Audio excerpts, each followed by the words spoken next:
In 1930s Florida, Carl Tanzler's love for a young woman didn't end with her death. It began a horrifying obsession. After stealing her corpse and living with it for 7 years, his twisted devotion shocked the nation. Was it love, madness, or something far darker? What you are about to hear is believed to be real. Based on witness accounts, testimonies, and public record. This is terrifying and true.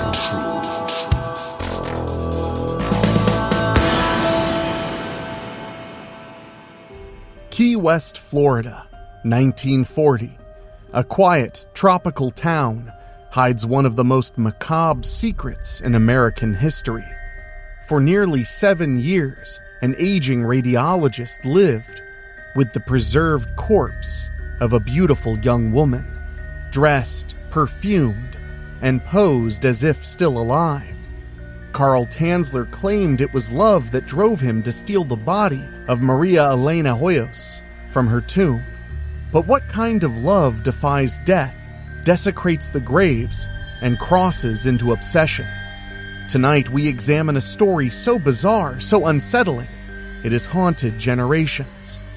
A tale of visions, stolen remains, and devotion beyond the grave. Right after this.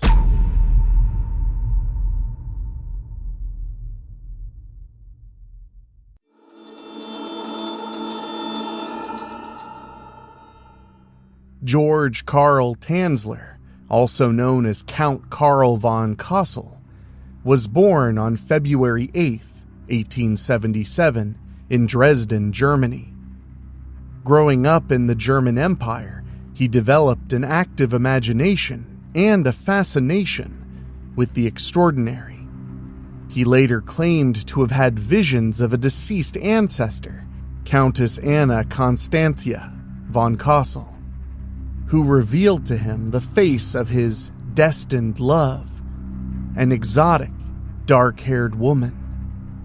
These visions would have a profound influence on his life, shaping his beliefs and decisions in the years to come.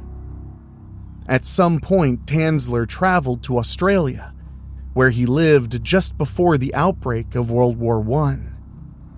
During his time there, he pursued an interest in engineering and electrical work. He bought property, owned boats, and even aspired to build a transoceanic aircraft. However, when the war began, his life took a drastic turn. As a German national, he was detained by British authorities and sent to an internment camp for, quote, safekeeping. He was later transferred to Trial Bay Gaol, where he remained for the duration of the war. After his release, Tanzler returned to Germany and attempted to rebuild his life. Around 1920, he married Doris Schaefer, and the couple had 2 daughters, Ayesha and Clarista. However, tragedy struck when Clarista died of diphtheria, a loss that deeply affected the family. Despite these hardships, Tanzler remained restless and seemed drawn toward a different path. His fixation on the vision of his destined love never faded, influencing his decisions in ways that would later become disturbingly evident. In 1926, Tanzler left Germany behind and embarked on a journey to the United States. He sailed from Rotterdam to Havana, Cuba, before making his way to Zephyrhills, Florida, where his sister had already settled. His arrival in America marked a new chapter in his life, but it also meant leaving his wife and surviving daughter behind. He soon sought work and, in 1927, secured a position as a radiology technician at the U.S. Marine Hospital in Key West, Florida. In Key West, Tanzler began using the name Karl von Kossel, a title that added to the air of mystery surrounding him. He settled into his new role at the hospital, where he was responsible for operating X-ray machines and assisting with tuberculosis patients. Despite his qualifications, there was an eccentricity to him that set him apart from his colleagues. He carried himself with an air of nobility and spoke of scientific knowledge and inventions that seemed more like fantasies than practical reality. While his past was filled with travel, unusual experiences, and personal losses, it was in Key West that Tanzler's life took its most bizarre and unsettling turn. It was here that he encountered the woman who, in his mind, perfectly matched the face from his visions. A moment that set the stage for an obsessive and deeply disturbing love story. On April 22nd, 1930, while working at the U.S. Marine Hospital in Key West, Karl Tanzler encountered Maria Elena Milagro de Hoyos, a strikingly beautiful Cuban-American woman who had been brought in by her mother for a medical examination. The moment Tanzler laid eyes on Elena, he became convinced that she was the woman from his visions, the dark-haired beauty his ancestor had revealed to him years before. To Tanzler, this was not a mere coincidence, but fate manifesting itself right before him. He immediately became enamored with her, seeing her not just as a patient, but as the one he had been destined to love. Elena, born in 1909, was the daughter of Francisco Pancho Hoyos, a cigar maker, and Aurora Milagro. She had two sisters, Florinda Nana Milagro Hoyos and Celia Milagro Hoyos, both of whom played significant roles in her life. The Hoyos family was well known in the Key West community, but their lives were marred by tragedy. Tuberculosis, a devastating disease at the time, would go on to claim multiple members of the family, including Elena herself.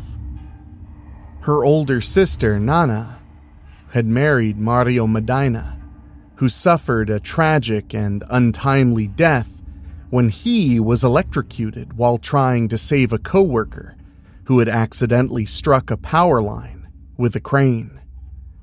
Celia, like Elena, would also later succumb to tuberculosis. The Hoyos family endured heartbreak after heartbreak, with death seeming to loom over them at every turn. Despite her beauty and charm, Elena's personal life was far from perfect. On February 18, 1926, she remarried Luis Mesa, the son of Caridad and Isaac Mesa. However, their marriage did not last. After Elena suffered a miscarriage, her husband abandoned her, leaving Key West for Miami. Though separated for years, the couple never formally divorced, meaning Elena remained legally married to Mesa until the end of her life. The loss of her unborn child, followed by the collapse of her marriage, added to the pain she endured. With her health now in decline, she found herself fighting a battle she had little hope of winning.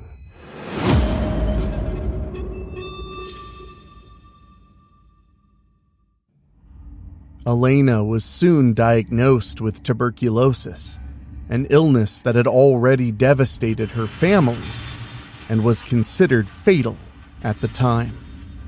There was no known cure, and most who contracted the disease did not survive.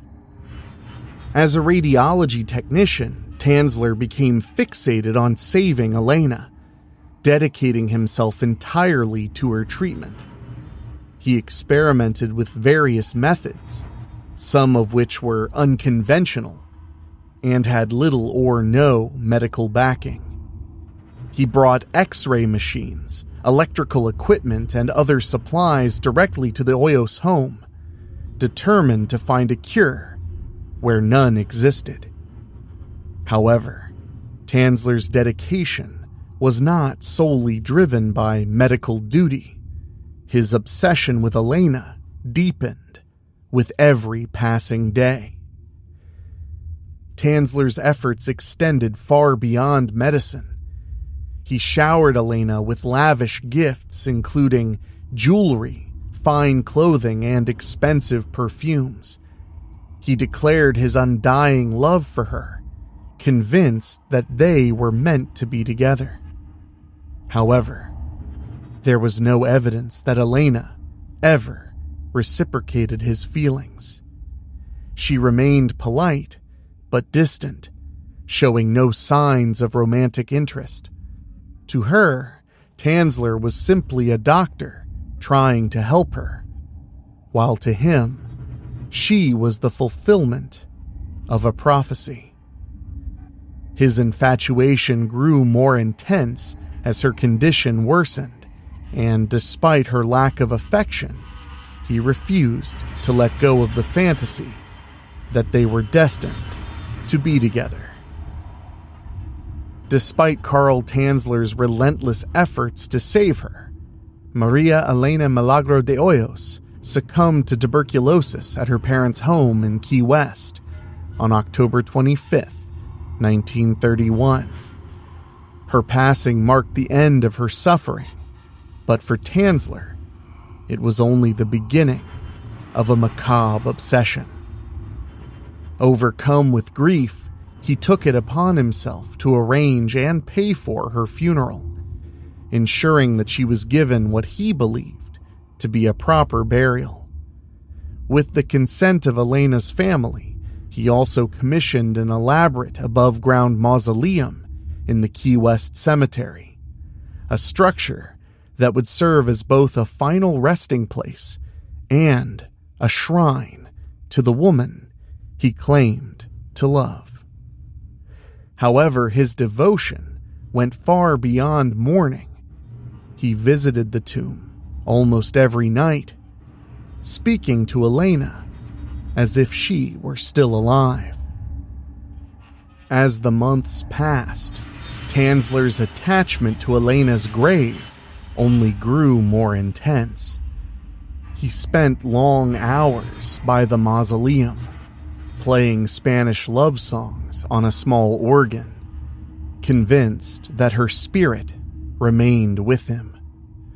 According to his own accounts, Elena's ghost would appear to him, urging him to take her away from her grave so they could be together once more. Whether these encounters were hallucinations or elaborate justifications for what he was about to do, one thing became clear. Tanzler was unwilling to let go. Then, on an April night in 1933, nearly 2 years after Elena's burial, Tanzler acted on his disturbing desires. Under the cover of darkness, he crept into the cemetery, removed Elena's corpse from the mausoleum, and placed her remains in a small toy wagon. Carefully and quietly, he transported her lifeless body to his home, where he planned to preserve her in a way that defied all natural laws. Once inside his house, Tanzler embarked on a grotesque process to maintain Elena's deteriorating remains. He first attempted to hold her decaying bones together using piano wire, fashioning a skeletal structure that would allow her body to retain its shape. But decomposition was inevitable. As her skin withered away, he painstakingly replaced it with silk cloth soaked in wax and plaster of Paris, molding it to mimic the smoothness of a living body. Her once lustrous dark hair had begun to fall out, so Tanzler retrieved strands of her hair that he had secretly obtained from her mother and crafted a wig to restore what had been lost. His methods were unorthodox, unnatural, and utterly horrifying. Determined to maintain the illusion of life, Tanzler went to disturbing lengths to restore Elena's appearance. He filled her chest and abdominal cavity with rags to preserve her form, ensuring that she would not collapse into a skeletal husk. He dressed her in stockings, gloves, and jewelry, adorning her in the elegant attire he had once gifted her while she was alive. To conceal the overwhelming stench of decomposition, he used a combination of perfume, disinfectants, and various chemical preservatives. But no matter how much he tried to fight nature, the reality remained. Elena was gone, and her body was rotting. Yet Tanzler simply refused to accept this harsh truth.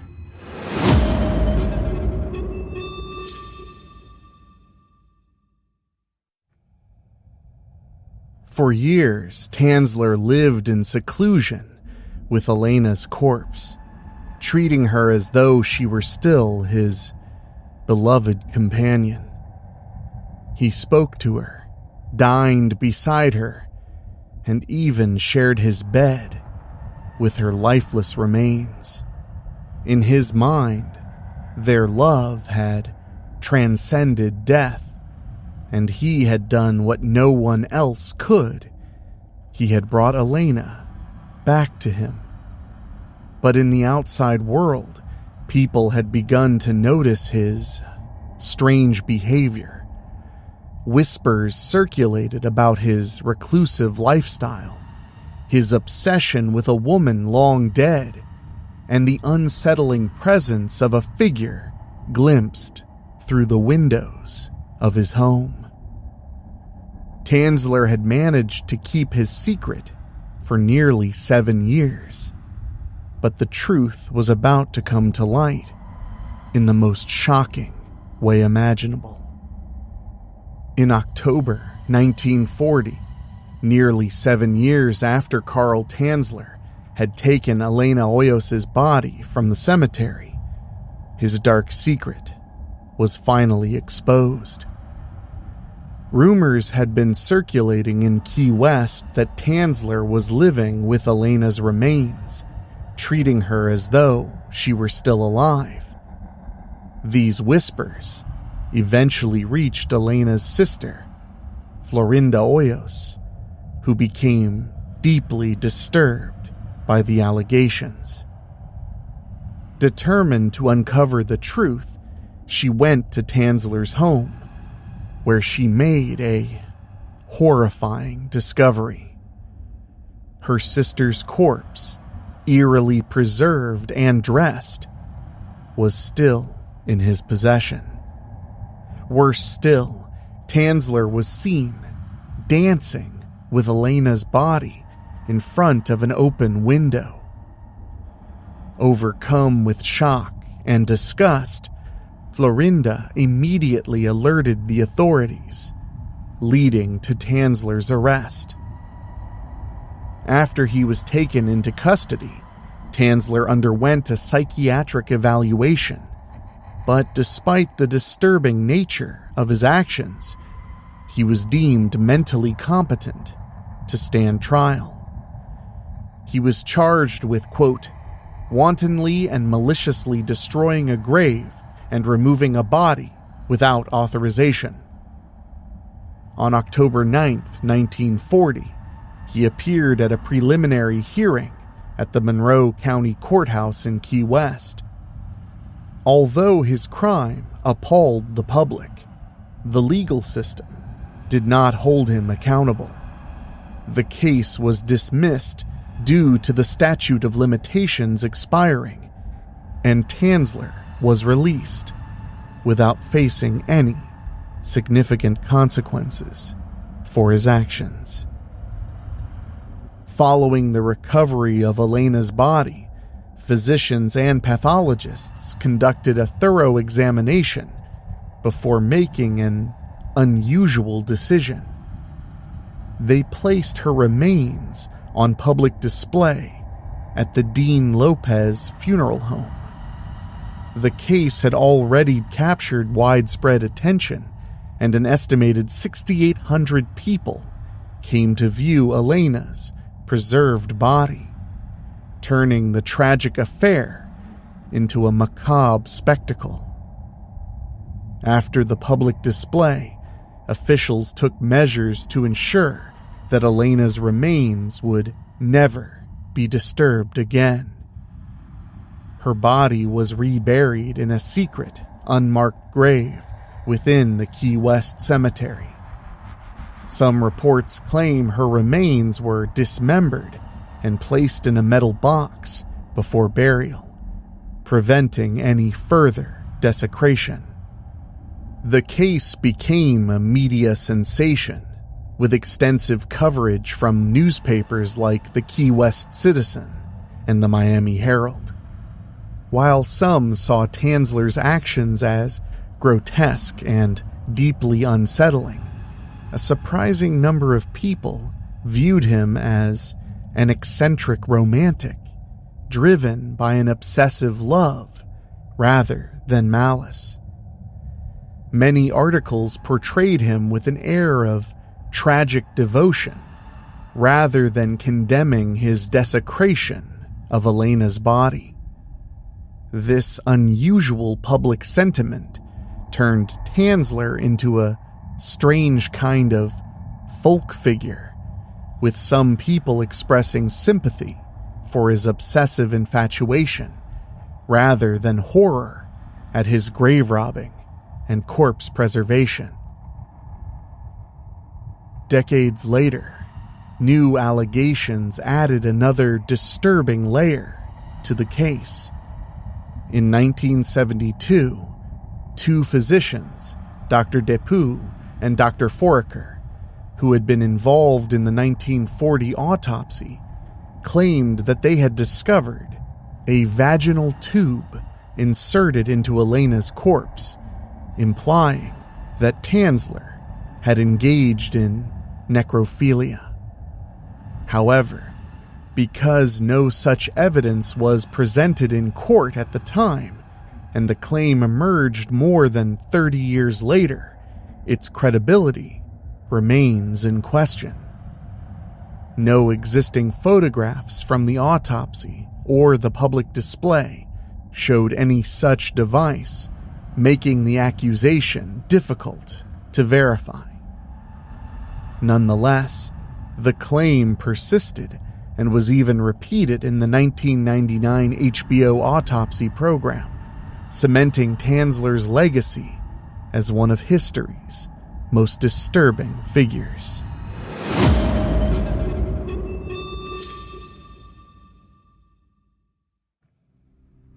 In 1944, Carl Tanzler relocated to Pasco County, Florida, settling near Zephyr Hills. There, he attempted to rebuild his life, far from the scandal that had consumed his later years. During this time, he penned an autobiography, which was published in Fantastic Adventures in 1947. Though his life had taken a dark and infamous turn, he was not entirely alone. His estranged wife, Doris, still provided him with some financial support, despite everything that had transpired. In 1950, he officially became a United States citizen in Tampa, solidifying his status in the country where his bizarre and unsettling tale had unfolded. Even though he was physically separated from Elena Hoyos, Tanzler's obsession with her remained unbroken. Unable to let go, he created a life-sized effigy of her, using a death mask to reconstruct her face. This grotesque replica became his constant companion, mirroring the unsettling relationship he had once maintained with her preserved corpse. Tanzler lived in solitude, clinging to the artificial image of the woman he had loved so obsessively, as though he could somehow bridge the gap between life and death through his own distorted devotion. On July 3rd, 1952, at the age of 75, Tanzler passed away.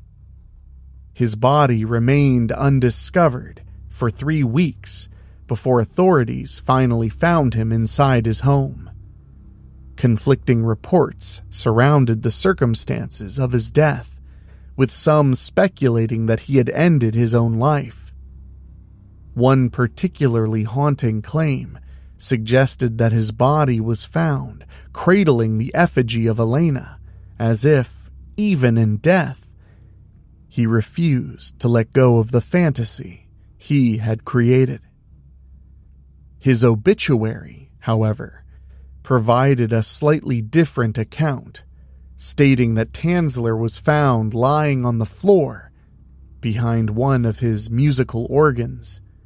The mention of a, quote, waxen image wrapped in silken cloth in the obituary further fueled speculation that he had indeed continued his bizarre attachment to Elena until the very end. Whether his death was intentional or the result of natural causes, his final moments seemed to echo the obsession that had defined his later years. Despite his grotesque actions, Tanzler remained a subject of morbid fascination, his story blurring the lines between tragedy, madness, and an unrelenting devotion. His peculiar life and the scandal that surrounded it had left an eerie mark on history, ensuring that his name and his disturbing love affair with death would not be forgotten. Carl Tanzler's story remains one of the most disturbing cases of obsession and delusion. Though his actions were uncovered and widely condemned, the true depths of his fixation on Elena Hoyos can never fully be understood. The trauma of his crimes extended far beyond Elena's family, leaving investigators and the public horrified by the lengths he went to preserve his twisted version of love. Even after being forced to part with Elena's remains, his devotion seemingly never wavered, raising unsettling questions about the nature of obsession and the limits of human sanity. In the end, Tanzler lived out his days alone, clinging to an effigy of the woman he refused to let go.